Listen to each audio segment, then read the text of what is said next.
Telangana high court के नए 10 जजों की हलफबर्दारी तकरीब मुनक्किद की गई। तेलंगाना हाईकोर्ट के चीफ जस्टिस सतीश चंद्र शर्मा ने नए जजों को हलफ दिलाया। वाज़ेह कि सुप्रीम कोर्ट की कॉलेजियम ने फरवरी में तेलंगाना हाईकोर्ट के लिए 12 नामों की बतौर जज सिफारिश की थी, जिनमें 7 वकला और 5 जुडिशियल ऑफिसर्स शामिल थे। बताया गया है कि मरकजी हुकूमत ने 12 में से सिर्फ 10 नामों को मंजूरी दी है। मिर्जा सफीउल्लाह बेग और चाडा विजय भास्कर रेड्डी की उम्र कम होने के बाइस उनके नामों को मंजूरी नहीं दी गई है। 5 एडवोकेट्स को जज के तौर पर तरक्की दी गई है। उनमें सुरेंद्र, एस नंदा, एम सुधीर कुमार, जय श्रीदेवी और एन श्रवण कुमार वेंकट शामिल हैं। जुडिशियल ऑफिसर को जज बनाया गया। उनमें अनुपमा चक्रवर्ती, एम गिरिराज प्रियदर्शनी, सांबा सेवाराव नायडू, ए संतोष रेड्डी और डॉक्टर डी नागार्जुन शामिल हैं। Constitution of India. सदर कुल हिंद मजलिस इत्तेहादुल मुस्लिमीन असदुद्दीन ओवैसी ने बंगाल तशद्दुद की मजम्मत की है। उन्होंने ममता बनर्जी हुकूमत पर तशद्दुद को रोकने में नाकाम होने का इल्जाम लगाया। ओवैसी ने इल्जाम लगाया कि मुसलमानों को फूड सोल्जर बनाया जा रहा है और खुद को सेक्युलर कहने वाली पार्टियां खामोश है। उन्होंने सुप्रीम कोर्ट में हिजाब मामले पर इंसाफ मिलने की उम्मीद जताई। कंडेमनेबल है।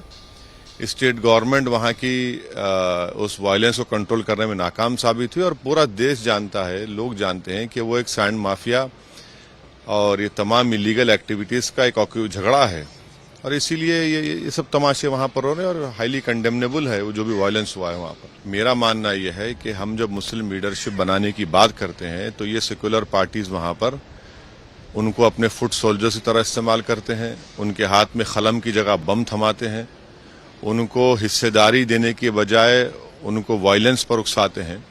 तो ये अब न सिर्फ बंगाल बल्कि भारत के उन लोगों को सोचना चाहिए जो सेक्युलर पार्टीज का राग गाते रहते हैं 24 घंटे। जो वहां पर सोशियो इकोनॉमिक इंडिकेटर्स हमने बंगाल के चुनाव में कहा था कि मुसलमानों के सोशियो इकोनॉमिक इंडिकेटर सबसे खराब हैं और आज आप देख रहे हैं कि क्या हो रहा है वहां पर। तो जो सुप्रीम कोर्ट ने कहा है कि हियरिंग की डेट का सुप्रीम कोर्ट ने कहा कि बाद में दीजिए, कहाँ किया है सुप्रीम कोर्ट ने। और उम्मीद पे दुनिया कायम है। सुप्रीम कोर्ट हमारा आखिरी कोर्ट है और सुप्रीम कोर्ट जब सुनवाई करेगा सुनवाई होगी। और फूड पीयूष गोयल ने टीआरएस हुकूमत को किसान वीरवद्धी सरकार करार दिया है। उन्होंने कहा कि एफसीआई तेलंगाना से धान की खरीदारी करेगी। उन्होंने कहा कि तेलंगाना के साथ कोई इम्तियाजी सुलूक नहीं किया जा रहा है।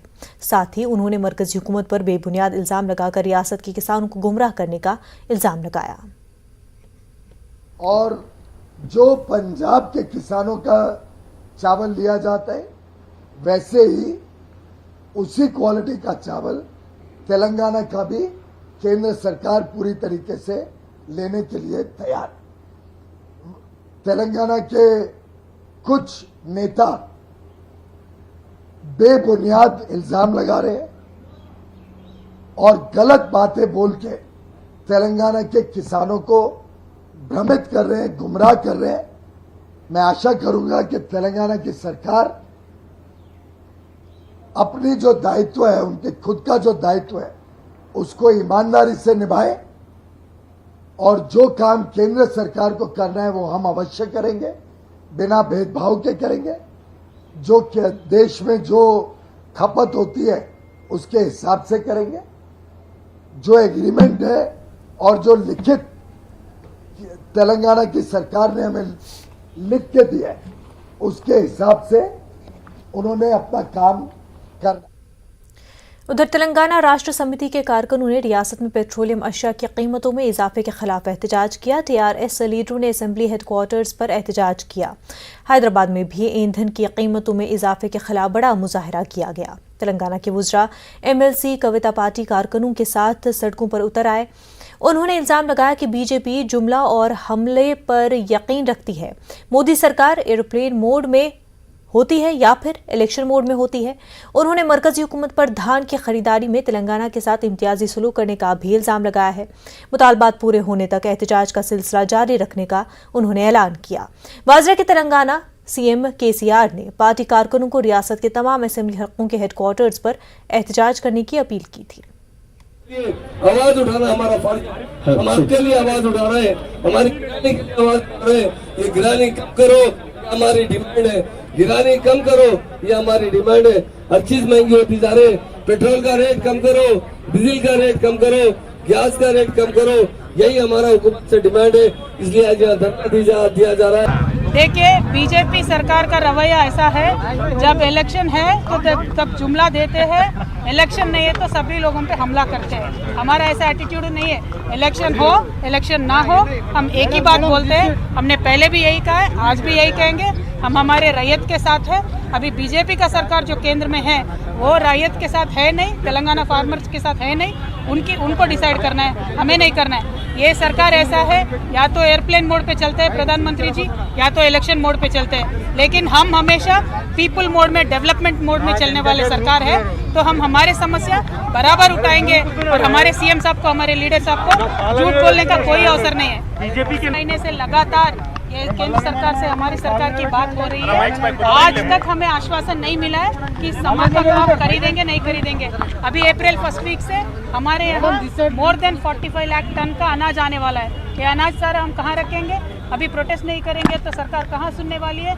आपने देखा है, ये सरकार प्रोटेस्ट के अलावा किसी भाषा को समझती नहीं है। जब पंजाब में फार्मर ने 1 साल प्रोटेस्ट किया, इनको फार्म लॉस वापस लेने पड़ा, तो उन्हीं के इंस्पिरेशन से आज तेलंगाना में भी फार्मर जो है प्रोटेस्ट कर रहे हैं। हमारा सिंपल सा डिमांड है, पंजाब को एक नीति, तेलंगाना को एक नीति नहीं होनी चाहिए।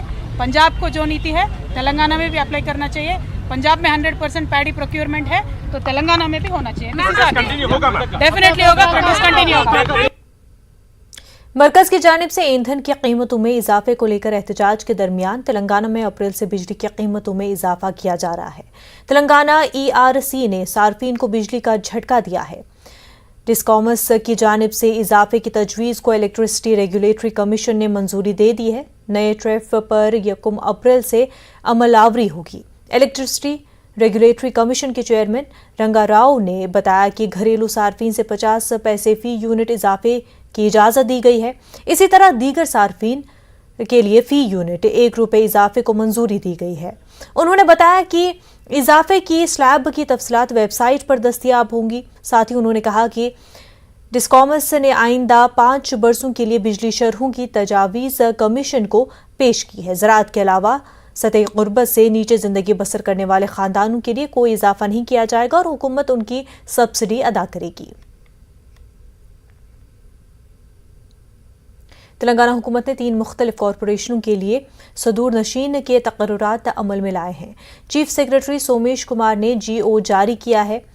हबूबनगर ज़िले से ताल्लुक़ रखने वाले मोहम्मद इम्तियाज़ इसहाक को तेलंगाना स्टेट अक़लियती फाइनेंस कॉरपोरेशन का सदर नशीन मुकर्रर किया गया। R श्रीधर रेड्डी को state education and welfare infrastructure development corporation और M श्रीनिवास को Telangana state roads development corporation का सदर नशीन मुकर्रर किया गया है। माइनॉरिटी फाइनेंस कॉरपोरेशन के सदर नशीन मोहम्मद इम्तियाज़ इसहाक ने वज़ीर आला के चंद्रशेखर राव से मुलाकात की। इस मौके पर वज़ीर दाखिला मोहम्मद महमूद अली ने भी मौजूद थे।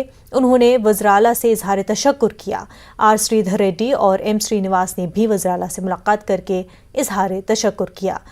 दी गई जिम्मेदारी को बखूबी अदा करने का अज़्म जाहिर किया गया।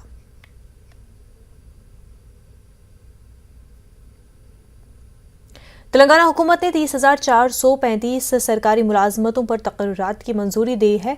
खाली असामियों पर तेलंगाना पब्लिक सर्विस कमीशन और मुख्तलिफ महकमों की जानिब से भर्ती की जाएगी। वज़ीर आला चंद्रशेखर राव ने हाल ही में कानून साज असेंबली में रियासत में 80,000 से ज़ायद खाली असामियों को पुर करने का ऐलान किया था। महकमे फाइनेंस ने 80,039 मुलाजमतों में से 30,453 मुलाजमतों को पहले मरहले के तहत पुर करने को मंजूरी दी है। इन मुलाजमतों में ग्रुप 1 महकमे दाखिला, जेल ट्रांसपोर्ट डिपार्टमेंट, मेडिकल और हेल्थ शामिल है। महकमे फाइनेंस ने असातिज़ा की अहलियत के इम्तहान के इनेकाद के लिए भी हिदायत जारी की है। एशिया का सबसे बड़ा एयर शो विंग्स इंडिया 2022 का हैदराबाद के बेगमपेट हवाई अड्डे पर आज से शुरू हो गया है। 4 रोज़ा एयर शो का एहतमाम वजारत शहरी हवाबाजी और फुगी के जरिए मुश्तरका तौर पर किया जा रहा है। तवक्का की जा रही है कि इस शो से शोबे शहरी हवाबाजी में तेजी से बदलती हुई तस्वीर को पेश किया जाएगा। इसके अलावा नए कारोबार के हसूल, सरमायाकारी, पॉलिसी साजी और इलाकाई पर तवज्जो मरकूज होते हुए हवाबाजी सेक्टर को फरोग मिलेगा। फजाई तैयारों और दिफाई साजो सामान की नुमाइश भी की जा रही है।